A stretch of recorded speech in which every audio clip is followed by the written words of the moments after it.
bless. I don't sleep on no beef. We ain't sleeping no. You know I'm on top of everything. Run grass and they don't shoot cribs. They gon' give you one chance. Like come outside or we gon' come in, boy. When I pull up and make them catch a lot. Blue beam on that chopper. Kamehameha. I throw them Dragon Balls at you like I'm Kakarot. Yo, what up, guys? It's your boy SonTj here to review Dragon Ball Super Manga Chapter 69. Where the Beerus fanboys are thriving, the Vegeta fanboys are, you know, complaining about the same thing. Actually, both of these fans are complaining about the same thing. Like, Beerus is like, hey, don't sleep on Beerus. And then Vegeta fans like, why does he keep getting hurt? So, let's just talk about this chapter as a nutshell, right? Now, my biggest thing with this chapter is, like, remember with Gohan, like, his whole, like, they didn't really know what to do with Gohan after Resurrection F. Like, that big gap between Resurrection F and the Tournament of Power where, like, Gohan was betrayed with Piccolo, then he would stop betrayed with Piccolo, then he would go right back to training with Piccolo, and they didn't really know what to do with the character. This is what's happening with Beerus yet again, where for some reason, like in the entire Tournament of Power, like the whole narrative was like surpassing the God Destructions and blah blah blah, right? And then you have like multiple scenes where, like, you know, Beerus is giving like Goku all this, you're fighting like godly, and like, oh my god, this guy is so powerful. And now we have chapter 69. At least in the whole Vegeta and Beerus section, where they're kind of going back to old storytelling yet again, because so far, like, my only criticism with Dragon Ball Super is that they take a very long time to really initiate all the stuff they really want to do. Like, they talk about moving past the God Destructions or being on their level, then it'll kind of revolt right back to it when it's convenient, right? So, in this chapter, we get some relevations. I don't know if I'm saying that word right. Sorry, I still have a pinched nerve. Still dealing with Texas Blizzard. If you want to hear more about that, I did a video talking about the top 10 most powerful MCU characters post WandaVision. And if you guys want me to review WandaVision, which you most likely don't, because depending on views and retention and all that stuff, let me know. And also, if you like the video, you know, let me know, like, if you think Vegeta should have beat Beerus, or if you think Beerus is stronger than UI, or you think UI is stronger than Beerus, whatever, you know, let me know in the comment section down below. Comments help the algorithm, and I would like you guys to comment more because that helps. So, yeah, so we have in this chapter kind of Beerus wank a little bit. Nothing that confirms, like, you know, Beerus is stronger than, like, Goku or whatever, but it's just a classic, like, hey, I did this, and this is a glimpse, even though we saw Beerus fight all the God Destructions and get his ass whooped to the point that he had like a big bulge in his eye. And Goku saw all this, by the way, right? So I don't know why Goku's freaking out, because he just saw like a weaker Hakai. But whatever, you know, they got to go back to that narrative of making Beerus seem strong, because they realized they made that nigga look weak for the past like 2 arcs. So they had to do that, right? And with this chapter, they're just kind of going into the fact that Vegeta feels guilty, and I think this is what they're trying to do with Vegeta's character motivations. Even though Vegeta fans, like I said in the beginning, all they care about is Vegeta getting his ass whooped. But like I've said many times, Vegeta's not stronger than Beerus. I say he would be close to him, but in this chapter, yet again, they retcon Beerus' strength to be way above Vegeta, right? And it kind of looks eerily similar to when Vegeta used completed Super Saiyan Blue or Master Super Saiyan Blue and got destroyed. This looks like he did worse than he did, because Vegeta has Blue Evolution now. It looks like he did worse than he did when he had Mastered Blue. So whatever. But yeah, Vegeta is talking about how, like, the Saiyans are like known for like destroying planets, but it got worse when Frieza came along. And Beerus is like, so do you blame Frieza for y'all's downfall, or do you, like, the Vegeta's just talking about like it was destiny that it was eventually going to have karma catch up to him.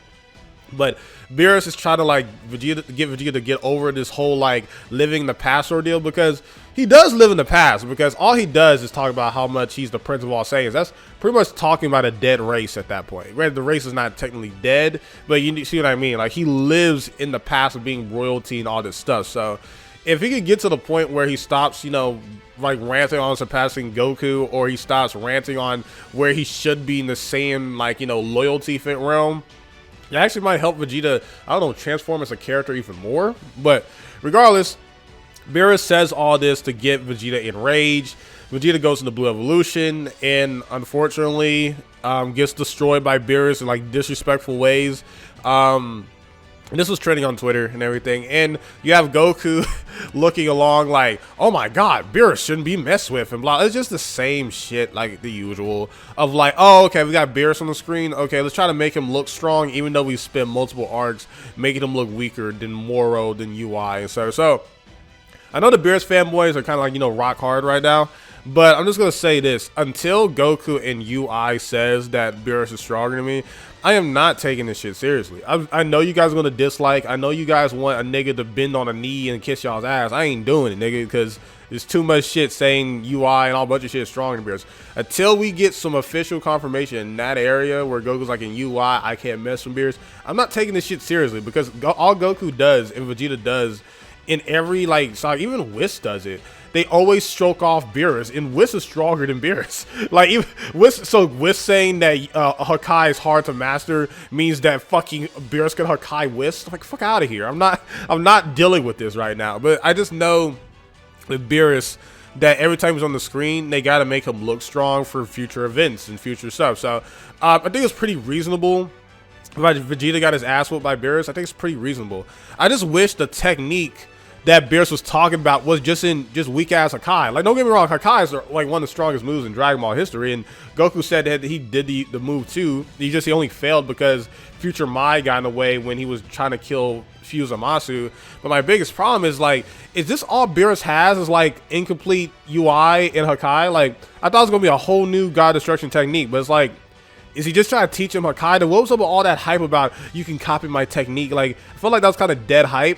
In my personal opinion, I'm just like, oh, so the technique he's trying to teach him is Hakai, and also a mixture of like get over trying to be the Prince of Saiyans all the time, so trying to hang on to everyone's sins. So yeah, it was also kind of funny how Beerus was reacting to the whole like sins. Like, why are we talking about that right now? I'm talking about just killing niggas with no regrets. Like, that's pretty much how Beerus's mindset is now. With Granolah, we learned some more backstory about the Namekians and talking about how, like, the Namekians are not really from Universe 7's realm. They're from, like, a different realm, and a lot of them migrate to different areas, but 80% of them was, like, I'm just making up the number, but, like, 80% of them moved to, like, Planet Namek, but there's a lot of Namekians that could have been in different planets, but like the Dragon Master, or like, I forgot his name at this point, I'm sorry. He was just talking about how like most of them could be dead. But we talking about how like Granolah is like living on a planet where the Ceruleans are pretty much dead, and he's living in like a different area where they took over his planet after it was destroyed by the Saiyans and Frieza. And the person that raised them, or at least is taking care of him right now, is an old ass Namekian. I forgot his name. Let me look at it right quick. But yeah, he's like this very old dude. And this chapter is really setting up the fact that the ending is not really going to happen the way Granolah thinks is going to happen. Minato, whatever. Name sounds like Minato from Naruto. But I need to talk about Naruto later too. But yeah, like, so this old man is talking about the Dragon Balls. And for some reason, his Dragon Balls, because he's really freaking old, they're like these small little Dragon Balls, like, are smaller than even the Earth's Dragon Balls, and there are only 2 of them instead of 7. So, but the old man's telling Granolah, you know, don't wish on the Dragon Balls for revenge, and don't do this, and like, it'll take it took 40 years to find the other Dragon Ball. But then Granolah is like watching TV, and he sees that the other Dragon Ball was discovered the next night. Like, it's a lot of convenience in here, but it's for, you know, plot reasons. And Granolah looking like I don't know, like Dragon Quest character, goes and steals the Dragon Balls. He knows a little bit of Namekian, and he wishes upon this new dragon, which the new dragon looks cool, but he doesn't look beefed up as like Planet Namek's Porunga. But yeah, Granolah does the classic, I wish to be the strongest / immortal guy ever, you know, that classic wish. And there's no way in hell that that's going to go off, man. Like, even the dragon says, like, I can grant you any wish that's within my power. Like, bro, I'm not going to make you stronger than Zeno, bro. But yeah, he says, like, I wish to be the strongest in the universe. I'm like, I feel like this dragon is going to tell him, like, look, man, the strongest in this universe right now is Goku. If they don't mention, you know, Whis or Beerus, whatever the hell you want to talk about it. So I think that's the end of the chapter, where they're just going to talk about how, like, look, man, I can't do that for you, but I can let you know who is the strongest in the universe, because Come on, man. Like, this dragon's only strong as this old-ass man. Like, this old-ass man is not stronger than Frieza. He's definitely not stronger than Goku, and he's not stronger than Whis or anything like that. So, yeah, man. Overall, this chapter was... It was decent. Like, I think it was good for Vegeta's character, I guess. It just, again, we're just going to go over the same plot points where, like, Vegeta feels like he's guilty. Because they've been going down that guilty route ever since the moral arc where he feels guilty for the Namekians. And he kind of feels like the Saiyans low-key deserved their death because he doesn't really know how to handle it. Because the Saiyans, like, you know, they was murdering people before Frieza came along. And then they just made murdering a business. So, with the whole Beerus wank thing, again... I've gone, like, if you've been a Dragon Ball Super fan, pretty much a Dragon Ball fan, even before Beerus came along, you've seen this character from, like, 2013 in Battle of Gods. Then you gotta seen the wank, then the killing of the narrative that he's, like, one of the strongest characters. Then they go back to it. It's the same thing they did with Gohan. Until they actually use Beerus in a real fight, and, like, outside of that, I'm not taking all this wanking seriously, because even Whis wanks him, and Whis is way stronger than Beerus. So... we're going to see how this goes. But overall, Vegeta fans, stop bitching. Like, just like the manga told Vegeta to stop bitching. Vegeta was supposed to lose, and this is good for his character. And pretty much they're hinting that Vegeta's going to learn Hakai. But it's kind of weird because in the anime, the nigga shitted on Hakai when he fought Toppo. But now he's going to learn Hakai. So Vegeta is going to be learning Hakai. He already has 4 Spirit Fission. I don't know why he didn't even try using that on Beerus, because he did touch Beerus when he landed us a few punches. But whatever. And so, I don't think Vegeta's probably not going to get, like, a God Destruction for him, but whatever. Because, again, you got to remember the manga and anime are different. I just wonder how, when the anime returns, like, after all that, like, you know, Beerus, like, stroking UI Goku off, even more than he did in the manga, and, like, you know, Vegeta completely dominating Hakai, I wonder how they're going to handle that in the anime when that eventually comes back. If it comes back, you never know. Like, 2021 has been in 2020, you never know what's going to happen. So, yeah, let me know in the comment section down below. Do you think Vegeta should have got destroyed that badly? Do you think the author hates Vegeta? Because that's like a discussion every week. Let me know if you guys want me to review WandaVision, because that WandaVision is freaking hype. And please, guys, I'm trying to get this video to like 50 likes, man.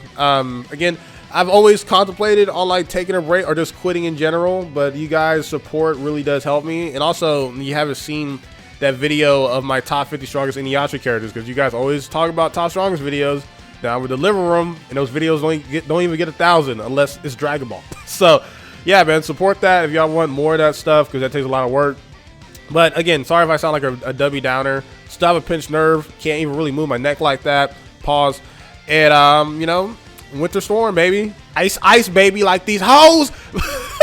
But anyway, guys, hope you guys enjoyed the video, man. Hope you guys enjoyed the review.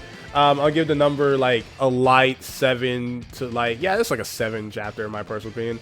Oh yeah, anyway, SonTj, peace. Love you all.